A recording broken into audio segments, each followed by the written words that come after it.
আজকে কথা বলবো ডক্টর জয়ন্ত চক্রবর্তীর সাথে জেরিয়াট্রিক বা বয়স্ক মানুষদের সমস্যা নিয়ে। ডাক্তারবাবু নমস্কার, একটু আজীবন কেয়ার সেন্টারের সম্বন্ধে বলুন। আজীবন কেয়ার সেন্টার আমরা 4 বছর হলো শ্যামনগরে প্রথম শুরু করি এবং এখন আমরা বর্তমানে মধ্যমগ্রামে আছি, আর কলকাতাতেও আমরা কিছু কিছু কাজ করছি। তবে ফিজিক্যাল বডি এখন রানিং আছে শ্যামনগর এবং মধ্যমগ্রাম। আমার যেটা চিন্তা ভাবনা আজীবন কেয়ার সেন্টার, আমার বলা না, মানে আমাদের সবার বা আমাদের ম্যানেজমেন্টের, আমরা বিশেষত মাল্টিডিসিপ্লিনারি অ্যাপ্রোচটাকে খুব গুরুত্ব দিচ্ছি। মানে আমি কীরকমভাবে বলবো, ধরুন একজন পেশেন্টের স্ট্রোক হয়েছে, প্রথমে তার যা মেডিকেল ট্রিটমেন্ট তো সেগুলো হলো হাসপাতালে, আমরা তো বেসিক্যালি রিহ্যাবিলিটেশন ফেসিলিটিটা দিচ্ছি। কিন্তু স্ট্রোক এলো, হ্যাঁ আমরা সবাই জানি যে তারপরে একটা ফিজিওথেরাপির ব্যাপক গুরুত্ব রয়েছে এবং কিছুদিন ফিজিওথেরাপি করার পর হয়তো সে কিছুটা সচল হয়ে গেল। কিন্তু কখনো কি ভেবে দেখেছেন আপনারা, একটি মানুষ তার যখন স্ট্রোক হচ্ছে তার ঠিক আগের মুহূর্তে সে কিন্তু মোটামুটি সম্পূর্ণ সুস্থ, তারপরে কিন্তু সে একটা বেড রিডেন হয়ে গেল এবং বিছানায় চলে যাওয়ার পরে তার যেরকম ধরনের ডিপ্রেশন বা মানসিক চিন্তাভাবনার উদ্রেক হবে, তারপরে কি শুধু ফিজিওথেরাপি চিকিৎসাটাই খালি সীমাবদ্ধ থাকবে? তার সঙ্গে তাহলে দরকার হলো সাইকোলজিক্যাল বা মোটিভেশনাল কাউন্সেলিং। এই ছাড়াও আমরা ফিজিওথেরাপিতে অনেক সময় আমরা পেশেন্টকে হাঁটা চলার মতো করে দিলাম, কিন্তু তার ফাইন স্কিল যেগুলো অ্যাক্টিভিটি অফ ডেইলি লিভিংসের সঙ্গে অঙ্গাঙ্গিভাবে জড়িত, যেমন ধরুন বাটনিং, যে বোতাম দেওয়া জামার, ব্রাশিং, কাম্বিং মানে চুল আঁচড়ানো, এই ধরনের কাজগুলো প্রচণ্ড গুরুত্বপূর্ণ এবং এই কাজগুলো কে করবে? Occupational therapy. হয়তো কারোর তার মধ্যে দেখা গেল যে স্পিচের বা কথা বলারও সমস্যা রয়েছে, সেটা কে করবে? Speech therapist. তাহলে সুতরাং একটা রোগ দিয়ে আপনারা বুঝতে পাচ্ছেন যে শুধুমাত্র একটা ডিসিপ্লিন সেটা কিন্তু মানে সবসময় পেশেন্টের সঙ্গে যায় না। তাই জন্য তাকে মাল্টিডিসিপ্লিনারি অ্যাপ্রোচ দেবো এবং আনন্দের সঙ্গে জানাচ্ছি যে আমরা সবকটা পরিষেবাগুলো আমরা এক ছাদের তলায় আমরা দিচ্ছি। মানে ফিজিওথেরাপি, অকুপেশনাল থেরাপি, এছাড়া বাচ্চাদের জন্য স্পেশাল এডুকেশন, এছাড়াও সাইকোলজিক্যাল কাউন্সিলিং বা মোটিভেশনাল সাপোর্ট এবং আরও কিছু বিশেষ পরিষেবা। তা এই মুহূর্তে আমরা বিশেষভাবে চোখ দিচ্ছি বা বিশেষভাবে আমাদের পরবর্তী পদক্ষেপ আমরা মানে নিজেরা ঠিক করেছি, আমরা জেরিয়াট্রিক পপুলেশনের ওপর কাজ করব। জেরিয়াট্রিক সমস্যা নিয়ে আজীবন কেয়ার সেন্টারের সুদূর প্রসারী চিন্তাভাবনা কি? আজীবন কেয়ার সেন্টার, প্রথমে জেরিয়াট্রিক পপুলেশন বলতে গেলে অনেকে মানুষ বুঝতে পারবে না, একটু এটাকে অল্প করে ছোট্ট করে বোঝানোর চেষ্টা করছি। জেরিয়াট্রিক পপুলেশন আমি বলবো যারা 65 বছরের ঊর্ধ্বে বয়সী বা কোনো কোনো সময় 60 বছরও ধরে নেওয়া হয়, সেই সমস্ত মানুষদের যে ধরনের সমস্যা আসছে। তা আমরা আজীবন কেয়ার সেন্টার তো শুধুমাত্র রিহ্যাবিলিটেশন বা পুনর্বাসন পরিষেবায় কাজ করছে, আমি সেই দিকটার দিকেই দৃষ্টিপাত করছি। সুদূর প্রসারী চিন্তাভাবনা বলতে যেটা আছে, আমরা বিভিন্ন ধরনের ফ্রি ক্যাম্প, যাতে মানুষকে সচেতন করা যায় যে কিভাবে তারা আমাদের কাছে এসে পৌঁছবেন, বা অনেকে আমাদের কাছে পৌঁছানোর আগেই কিছু কিছু হাতুড়ে বা কোয়াক বা ম্যাল প্র্যাকটিসের দ্বারা তারা বিভ্রান্ত হচ্ছেন। যেরকম স্ট্রোক পেশেন্টদের একটা কথা বলবো যে ফিজিওথেরাপি কিন্তু প্রথম 3 মাসগুলো খুব গুরুত্বপূর্ণ এবং আপনি কার হাতে পড়ছেন তখন, মানে কোন ফিজিওথেরাপি চিকিৎসকের হাতে পড়ছেন। মানুষের কাছে একটা সমস্যা যেটা হয়ে গেল, একটু হয়তো কম টাকা হয়, কিন্তু কম টাকার থেকে বড় কথা মানুষ তার নিজের শরীরকে বিপন্ন করছে। কেননা 3 মাসের মধ্যে এমন কিছু আমাদের প্রোটোকল আছে যেটা একজন কোয়ালিফাইড ফিজিওথেরাপিস্টই দিতে পারবে। যাই হোক, আমরা সুদূরপ্রসারী জেরিয়াট্রিক পপুলেশন বলতে গেলে তো আমি বললাম যে মোটামুটি 60-65 বছরের ঊর্ধ্বে মানুষকে আমরা জেরন্টোলজি বা জেরিয়াট্রিক সায়েন্সের আন্ডারে আনতে পারি। সুদূরপ্রসারী চিন্তাভাবনা যেরকম আমরা মানুষকে সচেতন করছি যে আপনাদের রিহ্যাবিলিটেশন পরিষেবা, যেরকম হাঁটা চলার সমস্যা বা কোনো কোনো ক্ষেত্রে ব্যালেন্সের প্রবলেম, বা অনেক সময় পেশেন্টের একটা সামান্য অবস্ট্রাকেল, হয়তো রাস্তায় যাচ্ছে, হালকা একটা বাম্পার পড়লো, মানুষটি সঙ্গে সঙ্গে উল্টে তার মধ্যে পড়ে গেল। এই ধরনের প্রিভেনশনগুলো নিয়ে চিন্তা ভাবনা করে আমরা কিছু প্রোটোকল বানিয়েছি।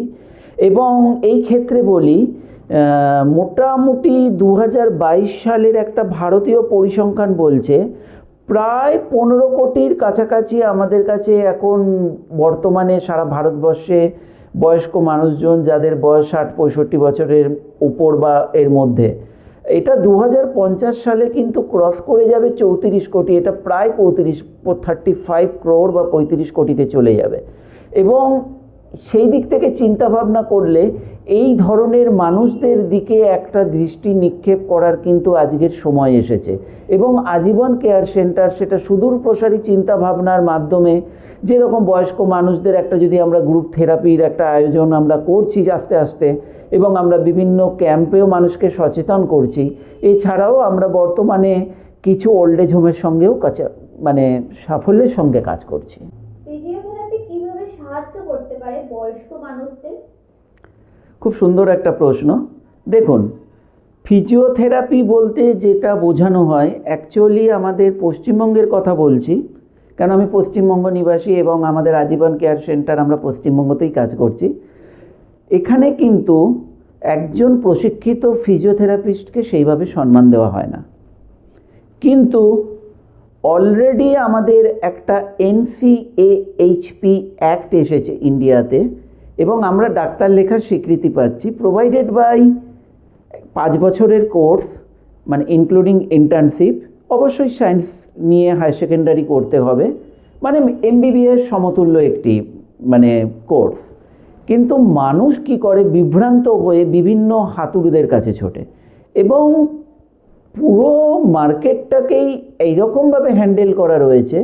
এবং মেডিকেল প্র্যাকটিশনাররাও অনেক সময় আমাদের কাছে পেশেন্ট কিন্তু রেফার করছেন না, কিন্তু আইন অনুযায়ী বা NCHP অ্যাক্ট অনুযায়ী একজন ফিজিওথেরাপিস্ট কিন্তু যেরকম নামের আগে ডাক্তার লিখতে পারেন, বা সেই দিক থেকে চিন্তা করে ফিজিওথেরাপির বিশাল ভূমিকা রয়েছে। এবার আসছি বয়স্ক জনিত মানুষদের ফিজিওথেরাপির একটা উল্লেখযোগ্য ভূমিকা রয়েছে। ধরুন সেই পেশেন্টটি হাঁটা চলার প্রবলেম, বা আরেকটা সমস্যা হয় যেটা এজ রিলেটেড, আমরা একটা মেডিকেল পরিভাষায় বলি সার্কোপেনিয়া, যেটা basically due to the age, বয়সজনিত কারণে মাসেল শুকিয়ে আসা এবং ওভারঅল স্ট্রেংথ কমে যাওয়া।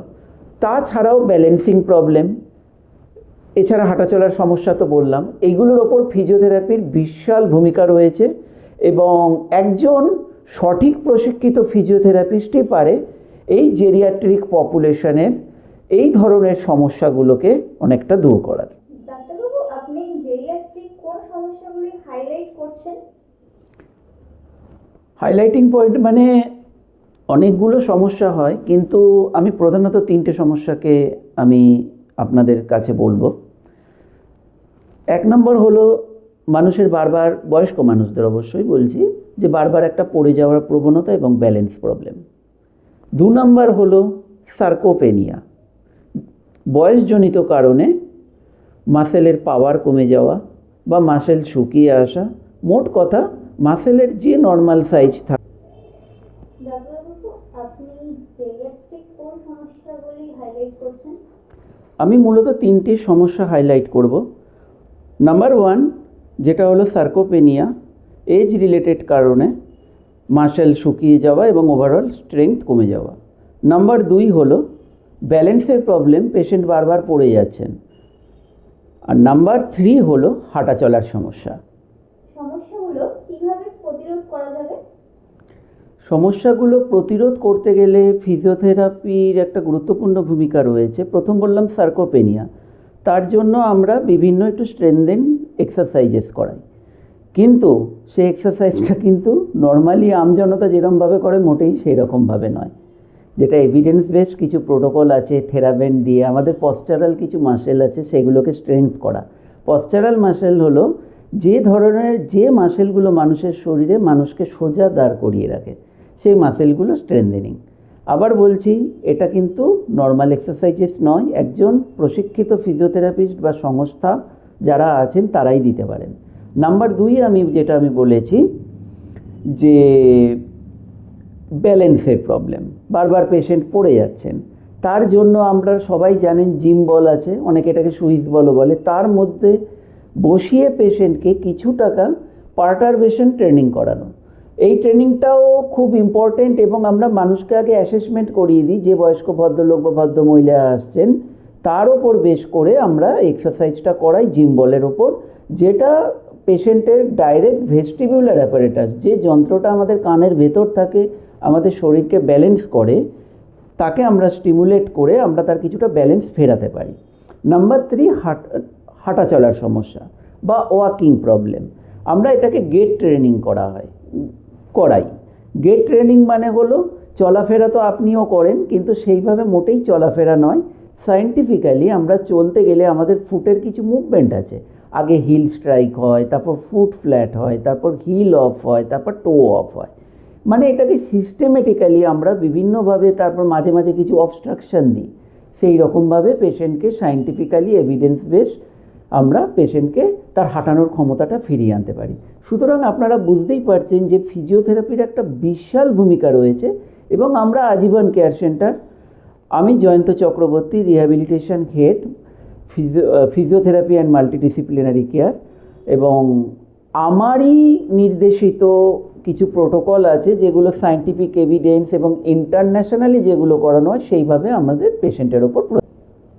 আজীবন কেয়ার সেন্টারকে যদি কোনো অর্গানাইজেশন ডাকে ফ্রি ক্যাম্পের জন্য, আপনারা কিভাবে সাহায্য করবেন তাদের? এটা খুব ভালো প্রশ্ন। এবং দেখুন, সামাজিক দায়বদ্ধতা গত 4 বছর ধরে কিন্তু আজীবন কেয়ার সেন্টার মেনে আসছে, এবং আমরা বিভিন্ন ধরনের ফিজিওথেরাপি, ডায়েট বা সাইকোলজিক্যাল কাউন্সিলিং, মোটিভেশনাল কাউন্সিলিং, এগুলো একদম ফ্রি অফ কস্টে করি। এছাড়া আমাদের সেন্টারেও এগুলো ব্যবস্থা করা হয়। সুতরাং সামাজিক দায়বদ্ধতা থেকে আজীবন কেয়ার সেন্টার বিশ্ব মানবতায় বিশ্বাসী। এবং আজকের দিনে একটা কথা বলবো যে বয়স্ক মানুষরা যেভাবে সমাজে অবহেলিত এবং উপেক্ষিত, এবং সেদিক থেকে বিচার করে আমরা অনেক কম খরচায় তাদের ট্রিটমেন্ট দিয়ে থাকি। এবং ফ্রি ক্যাম্পগুলো যেগুলো হয়, আমরা তো মানুষকে সম্পূর্ণ নিখরচায় আমরা চিকিৎসা দিয়ে আসছি এবং ভবিষ্যতেও দেব। আজীবন কেয়ার সেন্টারের জেরিয়াট্রিক বা বয়স্কজনিত সমস্যা একটি অভিনব প্রয়াস, যা সাধারণ মানুষ খুব কম খরচায় আপনাদের এই মহান প্রয়াসে অংশগ্রহণ করতে পারেন। হ্যাঁ, নিশ্চয়ই। আমরা অভিনব প্রয়াসটা এ কারণেই নিয়েছি, আমি আগেই একটা বললাম, আমাদের ভারতবর্ষে 2022 সালের পরিসংখ্যান অনুযায়ী প্রায় 14.7 crore লোক এখন জেরিয়াট্রিক পপুলেশন আছেন। এটা কিন্তু 2050-এ প্রায় 35 কোটি কাছাকাছি বা এটাকে ছাপিয়েও যেতে পারে। এবং সেইখান থেকে বিচার করে মানুষগুলো কি তার প্রপার চিকিৎসা পাবে না?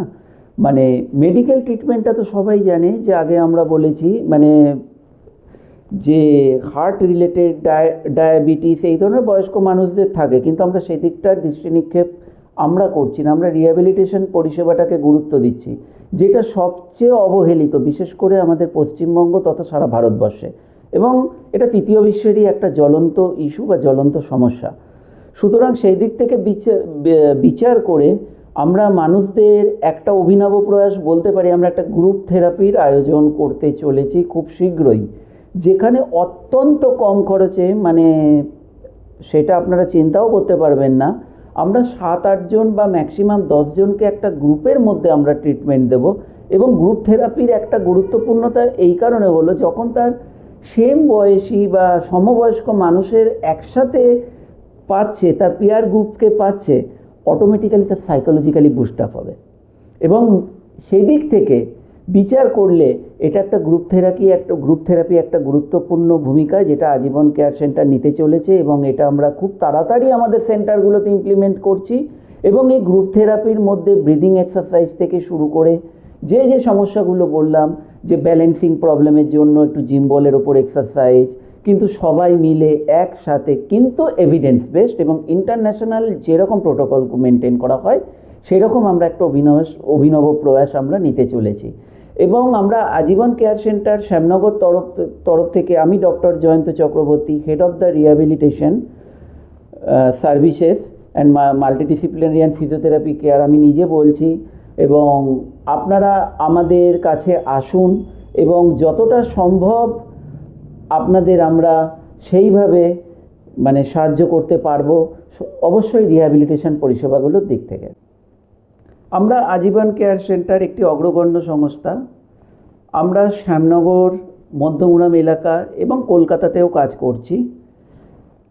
জেরিয়াট্রিক পপুলেশন একটা বার্নিং ইস্যু। বয়স্ক মানুষদের তাদের ব্যালেন্সের প্রবলেম, হাঁটা চলার প্রবলেম বা সার্কোপেনিয়া রিলেটেড যে ধরনের সমস্যা আছে, আপনাদের যদি কোনো ধরনের এরকম সমস্যা থাকে আপনারা নিশ্চিন্তে আমাদের কাছে আসতে পারেন এবং আমরা এভিডেন্স বেস ট্রিটমেন্ট দিই। এবং আমাদের যারা প্রশিক্ষিত ফিজিওথেরাপিস্ট তা সহ যা মাল্টিডিসিপ্লিনারি অ্যাপ্রোচ আছে, যেমন dietetics, occupational therapy, speech therapy, এছাড়াও স্পেশাল এডুকেশন তো আছেই, সব আমাদের এখানে গভর্নমেন্ট স্বীকৃত অর্গানাইজেশন থেকে কোয়ালিফাইড ফিজিওথেরাপিস্ট এবং আদার্স থেরাপিস্ট দ্বারা সম্পূর্ণভাবে পরিচালিত আমাদের সংস্থাটি। আজকে এইটুকুই থাকলো। নমস্কার।